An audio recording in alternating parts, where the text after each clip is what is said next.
Du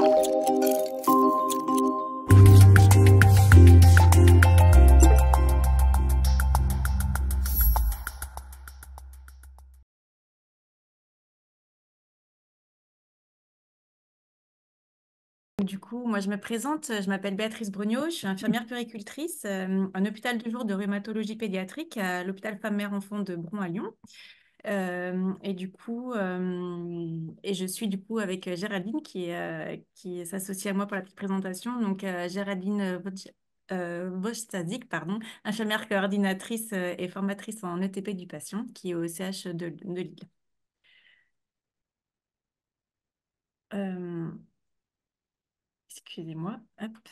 Donc, du coup, l'éducation thérapeutique, bah, comme l'a très bien décrite, comme l'ont dit bien décrite Anne et Linda, donc elle est dorénavant préconisée dans tous les PNDS, voilà, donc qui sont les référentiels des bonnes pratiques, donc dans la maladie de Still, de la GI, de la sclérose en plaques, de la sclérodermie, dans la prise en charge du lupus. Elle fait aussi partie des recommandations de la Société française de rhumatologie et elle est aussi recommandée par le LAR, qui est la Ligue européenne contre le rhumatisme.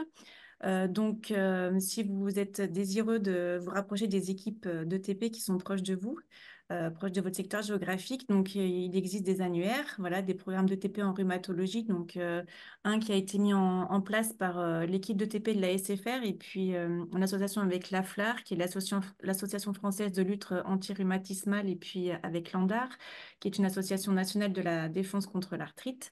Donc là, vous pouvez les contacter via le lien utp.rhumatologie.org. Et puis aussi un autre annuaire qui existe, qui a été conçu par la filière des maladies rares, tout simplement. Donc c'est annuaire, vous tapez etpmaladiesrares.com et vous retombez sur l'ensemble des équipes qui ont un programme thérapeutique déclaré pour les patients. Du coup, je voulais aussi rebondir. Du coup, moi, je travaille en pédiatrie et on travaille énormément en collaboration avec les plateformes d'expertise maladies rares. Donc, nous, on travaille beaucoup avec celle de la région Auvergne-Rhône-Alpes. Donc, ça peut également être une source d'information et d'aide dans votre pratique. Donc, bah, comme le disait tout à l'heure Anne et Linda, donc, le TP, elle fait partie intégrante de la prise en charge d'un patient sous biothérapie. Le TP, elle permet aux patients d'acquérir et de maintenir ses compétences en auto-soins et ses compétences d'adaptation dans sa vie de tous les jours, et puis d'adhérer pour atteindre l'adhésion du patient au traitement. Voilà, donc ça peut être sous forme d'atelier individuel ou collectif. Voilà. Et le TP, elle permet aussi un suivi, une relation privilégiée, si je peux me permettre de parler ainsi. Voilà, quand un patient intègre un parcours d'éducation thérapeutique, on lui propose des ateliers soit en collectif, soit individuel, et ça permet un suivi sur du long cours. Nous, en pédiatrie, on essaye de les voir sur plusieurs années. Et du coup, ça permet une relation privilégiée et d'aider au maximum le patient à adhérer à son traitement, l'aider à ce qu'il obtienne les connaissances nécessaires pour qu'il arrive à gérer en toute autonomie son traitement, qu'il comprenne bien sa maladie, qu'il arrive à la gérer au quotidien, qu'il sache reconnaître les signes cliniques d'une complication, qu'il sache réagir, comment gérer. Mais aussi en pédiatrie, nous aussi, on intègre aussi des aidants, voilà, qui aussi sont amenés à être en mesure d'appliquer, d'expliquer la maladie, de la comprendre et de la gérer au quotidien. Voilà. Donc là, on vous avait mis en exemple ce qui se fait dans nos services respectifs. Moi, en pédiatrie, donc on réalise les premières injections de biothérapie dans notre service.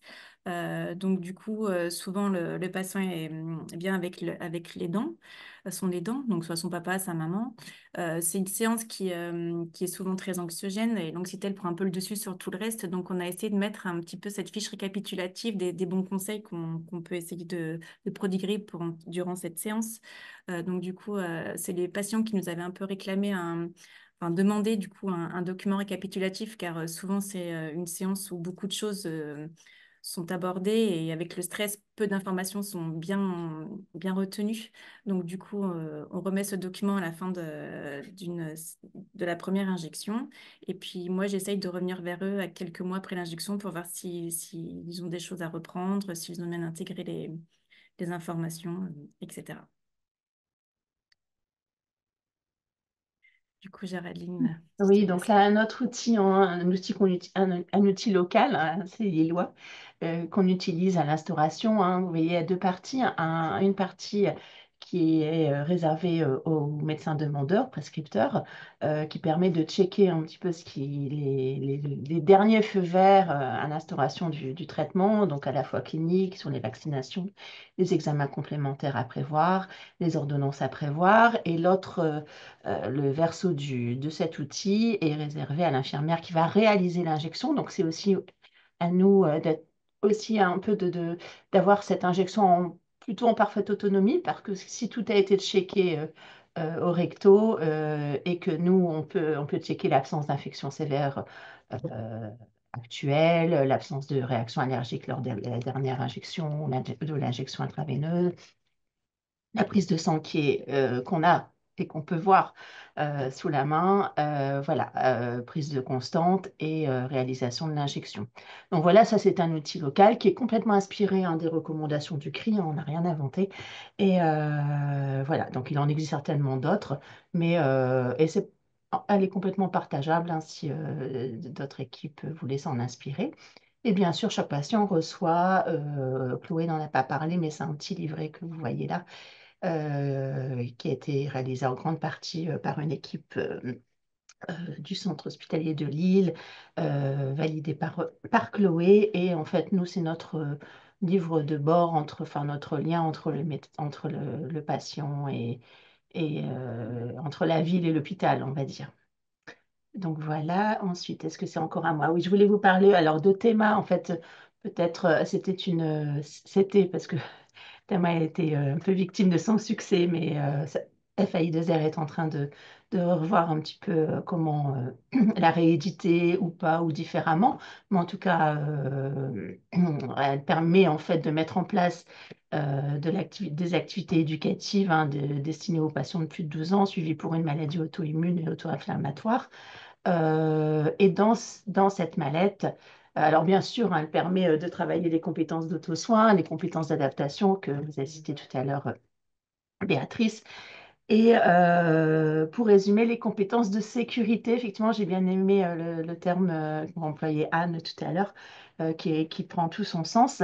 Et dans Théma, effectivement, il y a, tu peux passer la suivante, je crois, Pardon. Béatrice, un atelier qui est réservé à être à travailler, qui s'appelle Être sous thérapie ciblée et qui proposait une pédagogie, la diapo suivante, je pense, qui proposait une pédagogie qui permettait, avec l'objectif général d'optimiser le suivi de son traitement par thérapie ciblée, d'exprimer ses propres représentations, faire le lien avec le traitement, son action sur la maladie, identifier les effets indésirables, les situations complexes, mettre en place des solutions, identifier les situations à risque infectieux et mettre en place des actions adaptées et développer, maintenir, acquérir ses compétences d'auto-soin. Bien sûr, hein, Anne a bien dit tout à l'heure, en ETP, il s'agit bien d'entendre, de comprendre et je dirais d'entreprendre avec le patient des actions euh, permettent enfin, vraiment que ça se passe le mieux possible pour lui et surtout dans la vraie vie, parce qu'une fois que le patient est sorti de l'hôpital, voilà, c'est la vraie vie et il faut bien entendre que parfois il y a une perte de vitesse, il y a un épuisement qui peut s'installer. Alors la pédagogie employée dans cet atelier, on utilise beaucoup enfin, on laisse beaucoup parler le patient, hein, on le guide mais aussi, vous voyez, il y a de la photo-expression, il y a des abacs de Régnier, voilà. Mais cet outil sera certainement réédité sous une autre façon et sera disponible à nouveau. Euh, Courant peut-être 2025-2026. Mais en tout cas, voilà, sachez qu'il existe ça et n'hésitez pas à revenir vers nous ou vers moi pour en discuter plus précisément et pour partager certaines choses et certains outils si vous le souhaitez. Voilà. Ensuite, Oui, on avait fait quelques recherches, donc il existe différents outils voilà, qui pourraient aider dans votre pratique professionnelle. Donc il y a le site de l'ANDAR voilà, qu'on vous a cité tout à l'heure, il y a le site de la SFR. Donc il y a aussi des petites minutes rhumato qui sont des podcasts qu'on peut écouter euh, sur différentes plateformes. Voilà. Le site de la filière F2R qui est extrêmement aussi riche d'outils de webconférences comme celle-ci par exemple, enfin, qui est assez riche de vidéos pédagogiques. Voilà. Et puis, je réexpliquais la plateforme d'expertise maladie rare, vraiment, c'est régional, donc n'hésitez pas aussi à les interpeller, elles peuvent aussi être une grande aide. Et puis, il y a le site amélie.fr aussi qui depuis peu, a- a- a sorti des explications sur les biothérapies. Donc, via le lien, on peut, euh, on peut trouver des informations sur amélie.fr dorénavant. Voilà.